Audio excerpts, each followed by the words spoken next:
Good afternoon. My name is Mark Skidmore. I am the director of the North Central Regional Center for Rural Development, and we're hosting this opioid programming webinar series. I'm also the coordinator for the Extension Opioid Crisis Response Work Group. And the work group's charge is to help develop a strategic framework whereby Extension could have an impact in addressing the opioid crisis and behavioral health more generally.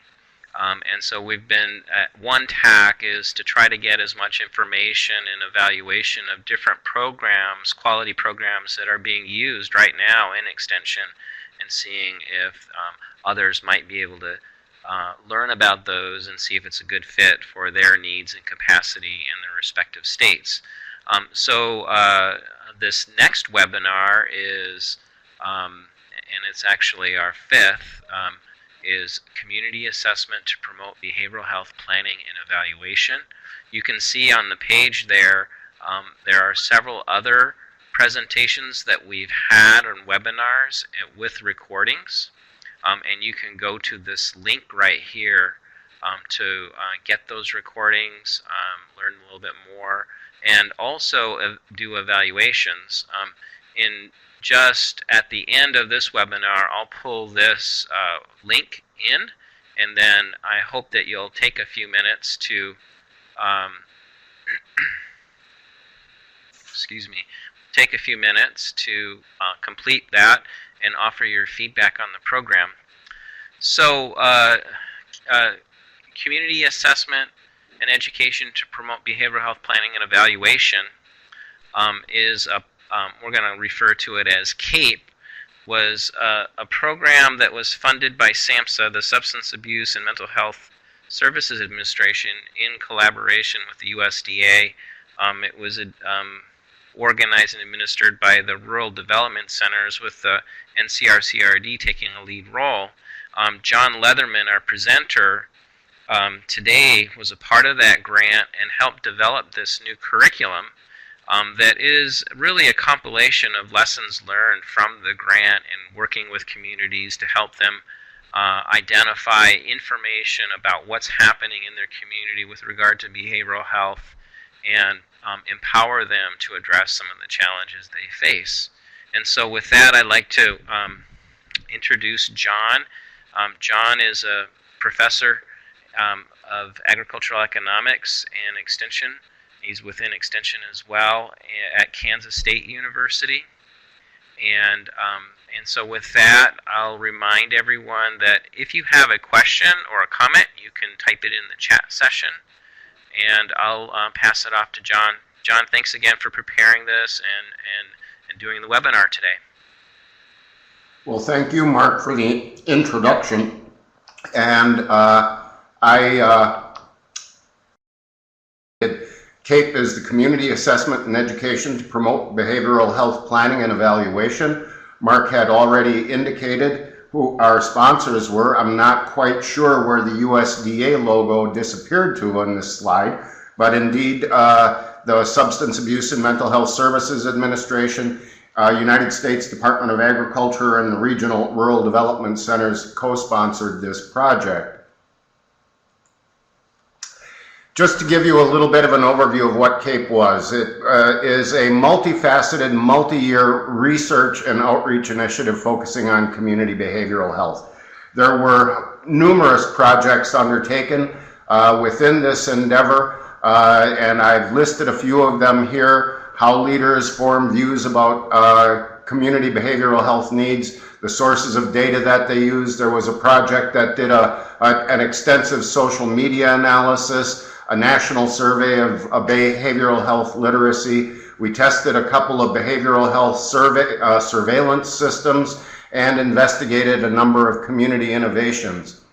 As we reached the latter portions of the project, we decided to work on a training curriculum because we had had so much experience talking and visiting with folks from all around the country that we thought we'd try to utilize the lessons learned from the CAPE project and add a couple of elements that we felt would be helpful relative to the curriculum. Our project manager at SAMHSA really helped us to identify our training objectives, and he had suggested useful training would be involve creating and sustaining community coalitions to address local behavioral health needs. Well, in considering that particular objective, community development training is something that we do in extension, and indeed I've done my entire career. And so I felt as though I had a good direction on how to provide some instruction in and around that. And so we offered community development training utilizing sort of a distance training approach. And we incorporated this notion of community action planning. Our second objective, to enhance behavioral health literacy and reduce mental health stigma, that's where we had the idea of drawing upon the mental health first aid training program. That was the subject of the previous webinar. The CAPE training consists of 8 video lectures covering the planning of a community scale initiative. Each of these video lectures is approximately 20 to 30 minutes that an individual can view at their convenience. The mental health first aid workshop is embedded within the training program. That, of course, is a one-day in-person training program. We expected there to be a degree of sort of self-study among the participants within the program, and we interspersed throughout the program webinars for discussion of the things that we were learning, talking about, and otherwise had questions about. Our goal ultimately through the training was to enable participants to be able to develop a strategic community action plan in relation to community behavioral health issues.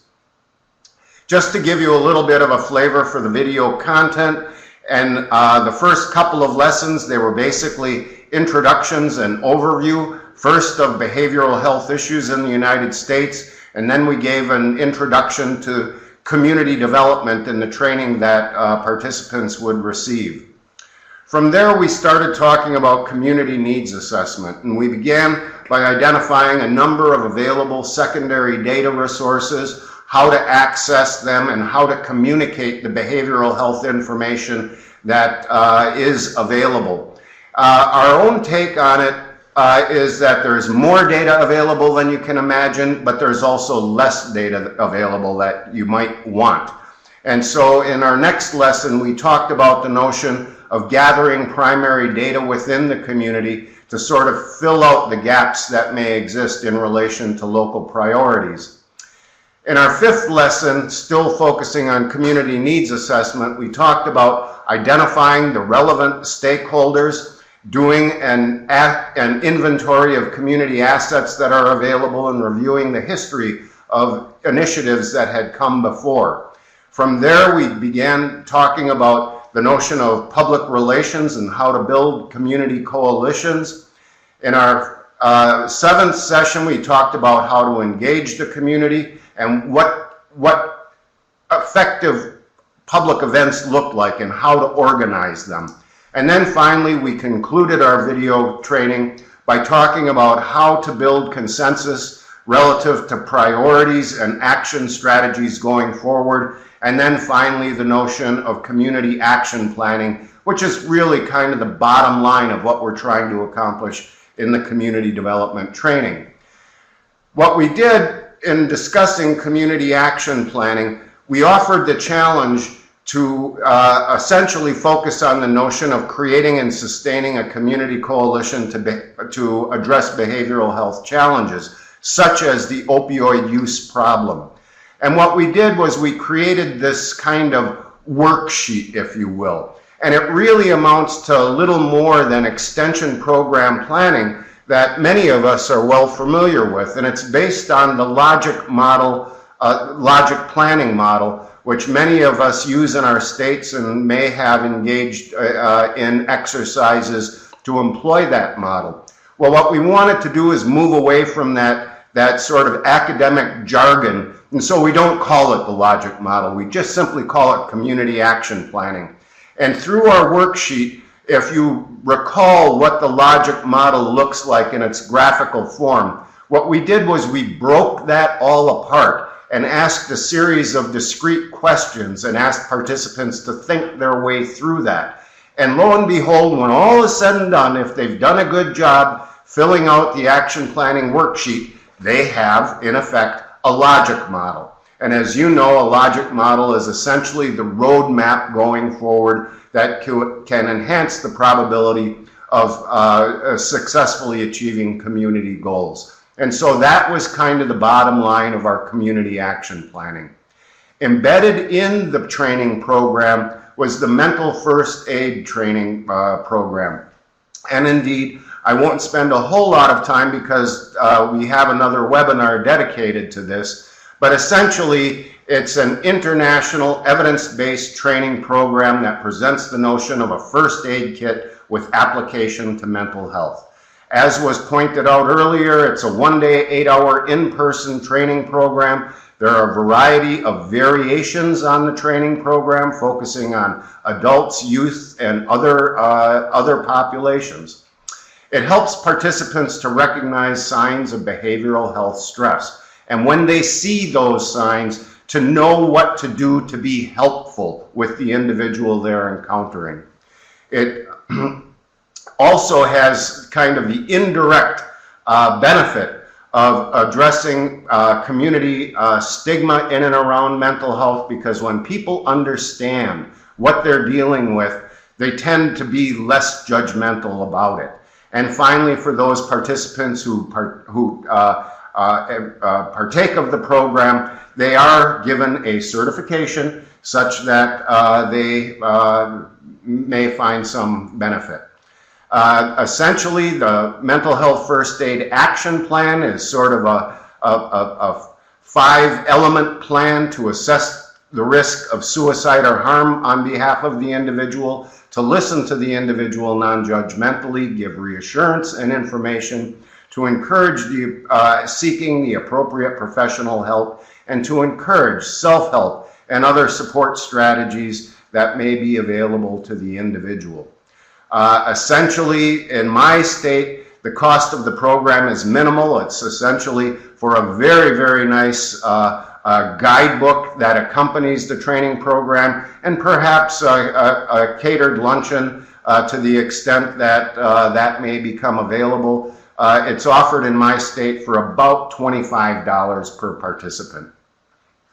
Essentially, the Mental Health First Aid adult curriculum discusses a variety of problems that many adults experience, and focuses on depression and anxiety disorders such as suicidal behavior, self-injury, people who have experienced traumatic events, and people experiencing excessive anxieties. It discusses as well various types of psychoses or perhaps incorrect thinking on behalf of the individual.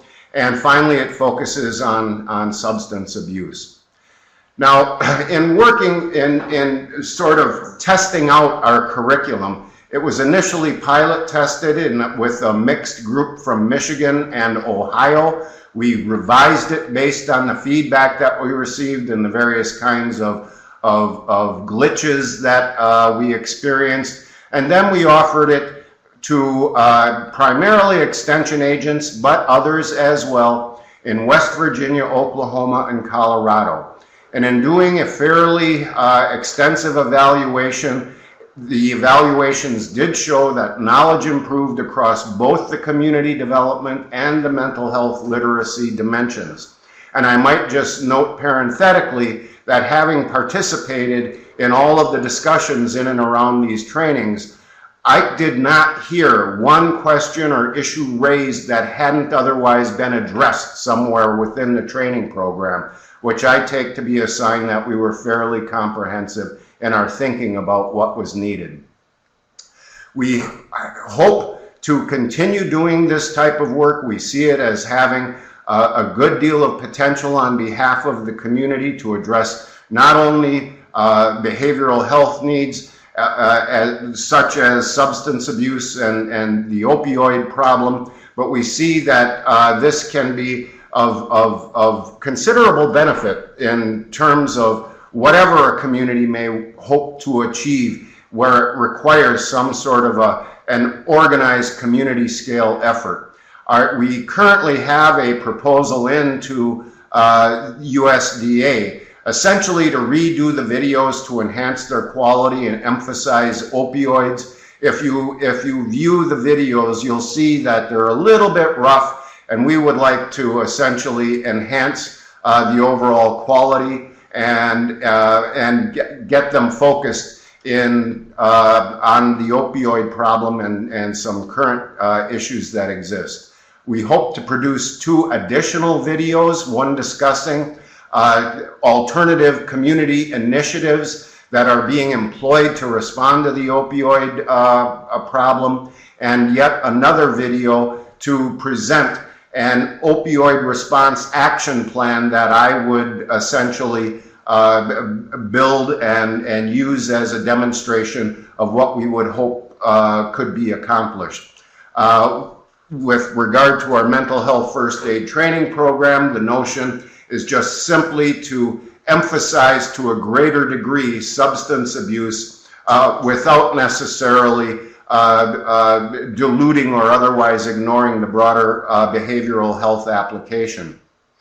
What we'll be encouraging participants in any future training to do would be a 2-part initiative. The first, to build the effective community scale coalition if one doesn't currently exist, because we do believe that this collaborative effort on behalf of local individuals and institutions is an essential component to the community moving forward to achieve its objectives and resolve its needs. And then to focus on a local opioid response action planning initiative so that they can indeed begin the process of building a roadmap for self-help strategies in responding to the problems that exist within their communities.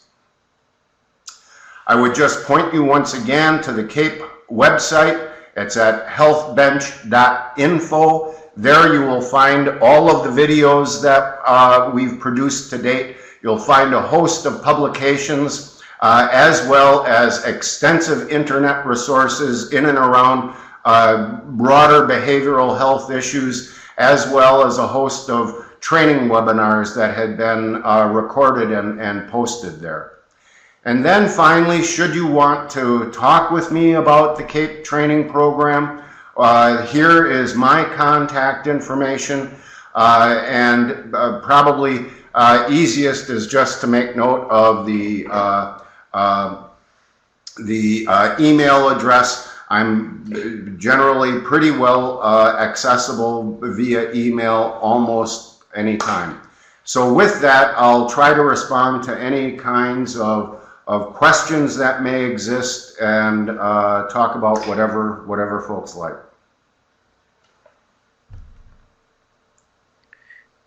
Thanks, John.